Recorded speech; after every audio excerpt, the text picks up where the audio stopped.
اصلاح کیسے ہوگی؟ نبی انبیاء کرام علیہم السلام وہ ادھورا کام نہیں کرتے، وہ کام کرتے ہیں جس سے ہماری پوری زندگی کی اصلاح ہو جائے، ہماری پوری باڈی کی اصلاح ہو جائے، ہماری دنیا اور آخرت سنور جائے۔ اور وہ ایسا بنیادی کام جو ان کے ذمے لگایا گیا ہے، وہ ہمارے ہاتھ کی اصلاح نہیں کریں گے کہ ظلم کرتا ہے اس کی ہاتھ کی اصلاح کر دو، وہ ہمارے قدم کی اصلاح نہیں کریں گے کہ بھئی قدم کی اصلاح کر دو۔ تو ابھی آپ ایسے بھی سمجھتے ہیں کچھ میڈیکل کے اندر علاج میں ایسی چیزیں بھی ہیں کہ ایک چیز کا علاج کرتے ہیں دوسری چیز میں خرابی آ جاتی ہے، ہم ایک رخ کو دیکھتے ہیں دوسرا رخ خراب ہو جاتا ہے۔ کسی بھی کام کو ہم لیں، ہماری توجہ جب ایک جانب ہوتی ہے تو دوسری جانب ہماری توجہ نہیں ہوتی۔ ہم دکان کا ایک کونا صاف کرنے لگتے ہیں تو دوسرا کونا وہاں پہ جو ہے وہاں ہمیں کچھ میل کچیل اور وہاں پہ خرابی نظر آتی ہے۔ ہم جب ایک طرف نظر ہے، پھر انسان ہے، کمزوریاں ہیں، تو پھر ہوتا کیا ہے؟ ہم ویسا کام نہیں کر پاتے جیسا کام کرنے کا حق ہے، تشنگی رہ جاتی ہے، کمی کوتاہی رہ جاتی ہے۔ ہم نماز پڑھتے ہیں تو اس میں ہم اس کا حق ادا نہیں کر پاتے، ایکس وائی زیڈ، ہم کوئی بھی اس میں بات لیں، کوئی بھی عمل لیں، کوئی بھی ہم اس میں کام اس کو سمجھیں تو ہم اس کو بخوبی انجام نہیں دے سکتے۔ اب اصلاح کی ذمہ داری اللہ نے انبیاء کی لگائی۔ انبیاء کرام علیہ السلام یہ اصلاح کی ذمہ داری کو پورا کرتے ہیں۔ اب اصلاح کی ذمہ داری کیسے پوری کرتے ہیں؟ یہ بنیادی وہ کام کرتے ہیں کہ اگر وہ چیز ٹھیک ہو جائے تو پھر یہ ساری چیزیں ٹھیک ہو جاتی ہیں۔ پھر انسان کی آنکھ بھی بے حیائی کی طرف نہیں اٹھتی، انسان کی زبان بھی بد کلامی کی طرف نہیں کھلتی، پھر انسان کا ہاتھ بھی ظلم نہیں کرتا، اس کے قدم بھی گناہ کی طرف نہیں بڑھتے، اس کے اعضاء بھی، اس کی زندگی سنور جاتی ہے اگر وہ کام ہو جائے۔ تو بنیادی چیز ہے۔ اچھا، میڈیکل کے طور پر، طبی طور پر بھی اگر ہم اس کو دیکھیں تو یہ چیز ہماری باڈی کی سلامتی کی وجہ ہے، اس کو کہتے ہیں دل۔ دل جو ہے یہ ہے پوری باڈی کا نظام، اس دل نے سنبھالا ہے۔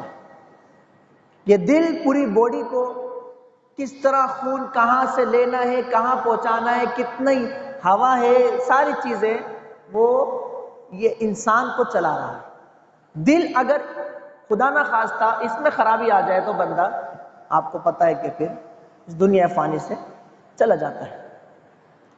انبیاء کرام نے جو اصلاح فرمائی ہے، آپ دیکھیں عرب کا معاشرہ کتنا سنگین مجرم بنا ہوا تھا، یہاں نبی پاک علیہ الصلوۃ والسلام نے جو اصلاح فرمائی ہے وہ کیا خوب، وہ جو بڑے بڑے بدماش تھے اور بہت برائیوں میں مبتلا تھے ان کی اصلاح ہوئی ہے۔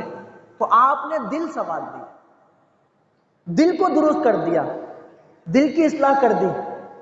باطن میں ہے دل، اگر دل صحیح نہ ہو تو خرابی کیا آئے گی؟ ہم مثالوں سے سمجھتے ہیں۔ اگر ہمارا دل کی اصلاح نہیں ہوئی ہے، ہمارے دل کی اصلاح نہیں ہوئی تو قانون بھی ہماری اصلاح نہیں کر سکتا۔ قانون سر پہ سے ہٹا، ہم وہی کام کریں گے۔ جیسے ٹریفک پولیس کی ہم بات کریں، سگنل، جب ٹریفک پولیس وہاں پر موجود ہو تو آپ سگنل نہیں توڑتے کہ یہاں پہ مسئلہ ہو جائے گا۔ اب اس کا کیا مطلب ہے؟ آپ نے اخلاق کا مظاہرہ کیا؟ نہیں، آپ نے قانون کو دیکھا اور قانون کا جو اختیار تھا، جو پاور، اس سے ڈر کر آپ رک گئے۔ ابھی آپ کے دل کی اصلاح نہیں ہوئی۔ دل کی اصلاح ہوتی تو آپ، وہ پولیس مین، ٹریفک پولیس وہاں موجود ہوتا یا نہیں ہوتا، دل کی اصلاح ہو چکی ہوتی تو پھر آپ سگنل کو فالو کرتے اور آپ گرین لائٹ پر آپ وہ جگہ کراس کرتے، وہ چورنگی کراس کرتے۔ اگر دل کی اصلاح نہ ہو تو کوئی باہر قانونی اداروں کے سامنے، ان کے کارکنان کے سامنے، ان کے عہدیداران کے سامنے تو وہ اس جرم کو نہیں کرے گا، لیکن جیسے ہی وہاں سے وہ ہٹیں گے تو پھر وہ قانون کو توڑتا ہوا نظر آئے گا، کیونکہ دل کی اصلاح نہیں ہوئی۔ خلوت کو دیکھیں، اگر دل کی اصلاح نہیں ہوئی، اگر کوئی ٹی وی پر، کوئی موبائل پر کوئی غلط چیز دیکھتا ہے، اس کی دل کی اصلاح نہیں ہوئی ہے، تو گھر کے بڑوں کے سامنے وہ چھپا لے گا، گھر کے بڑوں کے سامنے وہ نہیں دیکھے گا، لیکن جیسے ہی گھر کے بڑے گھر والے آگے پیچھے ہوں گے، اس کو موقع ملے گا، وہ اس میں غلط چیز دیکھنے لگ جائے گا۔ کیوں؟ کیونکہ دل کی اصلاح نہیں۔ چوری کرنے کا جہاں موقع ملے گا، چونکہ اس کی دل کی اصلاح نہیں ہوئی، یہ چوری کرے گا۔ کم تولنے کا جہاں موقع ملے گا، چونکہ اس کی دل کی اصلاح نہیں ہوئی، وہ کم تولے گا۔ جہاں بدمعاشی کرنے کا، لوگوں کے حقوق کو پامال کرنے کا، جیسے جیسے جہاں موقع، الغرض ہم برائیوں کو، ان مثالوں کو سوچتے چلے جائیں۔ اچھا، اپنے اندر بھی دیکھیں کیا کیا باتیں ہمارے اندر موجود ہیں، تو پھر ہمیں نظر آئے گا کہ ہماری دل کی اصلاح نہیں ہوئی۔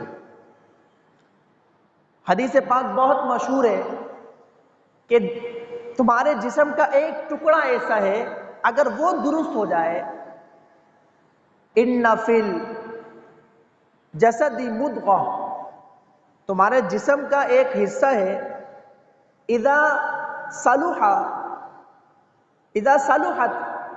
صلح الجسد کلہ، اگر وہ ٹھیک ہو جائے تو پورا جسم ٹھیک ہو جاتا ہے۔ اذا فسدت فسد الجسد کلہ، اگر وہ خراب ہو جائے تو حضور علیہ السلام نے فرمایا پورا جسم خراب ہو جاتا ہے۔ الا وہی القلب، خبردار سنو، وہ جسم کا جس حصے کی بات ہو رہی ہے، جس کی اصلاح اور فساد کی بات ہو رہی ہے، وہ دل ہے۔ وہ دل ہے کہ اگر یہ ٹھیک ہو گیا پورا جسم ٹھیک ہو جائے گا۔ تو دل کی اگر اصلاح ہو گئی تو آپ کی خلوت بھی شاندار، پر رونق اور رب کی رضا والی، خوشنودی والی خلوت ہو جائے گی، وہ سوز و گداز اس میں آ جائے گا، خلوت بھی پاکیزہ ہو جائے گی۔ اور اگر دل کی اصلاح نہیں ہوئی تو خلوت بھی ہماری خراب ہوگی۔ خلوت، جلوت، معاشرہ، کاروبار، یہ ساری چیزیں اگر دل کی اصلاح کر لی جائے تو دل کی اصلاح کے ذریعے پھر ہم کم نہیں تولیں گے، کیونکہ دل کی اصلاح ہو چکی ہے، دل صاف ستھرا ہو چکا ہے، دل حضور کی بارگاہ میں آ چکا ہے، دل حضور کی تعلیمات کو ایکسیپٹ کر چکا ہے۔ اب اس کے دل کی اصلاح کی وجہ سے اب یہ دکان پہ ہو، یہ گھر میں ہو، یہ مارکیٹ میں ہو، یہ حکومت کے کسی اعلیٰ منصب پر ہو، اب یہ گڑبڑ نہیں کرے گا، کیونکہ اس کے دل کی اصلاح ہو چکی ہے۔ اگر دل کی اصلاح نہیں ہوئی تو آج ہمارے معاشرے میں جو خرابی ہے، ہم ظاہر کو تو دیکھتے ہیں، باطن کو نہیں دیکھ رہے۔ جہاں سے یہ اسپرٹ ہمیں ملنی ہے، جہاں سے انرجی ہمیں ملنی ہے، اور جہاں سے خوف خدا ہمیں ملنا ہے، اور جہاں سے ہمیں محبت رسول اور محبت الہی ملنی ہے، اس جگہ کو چھوڑ دیتے ہیں، اوپر کام کرتے ہیں۔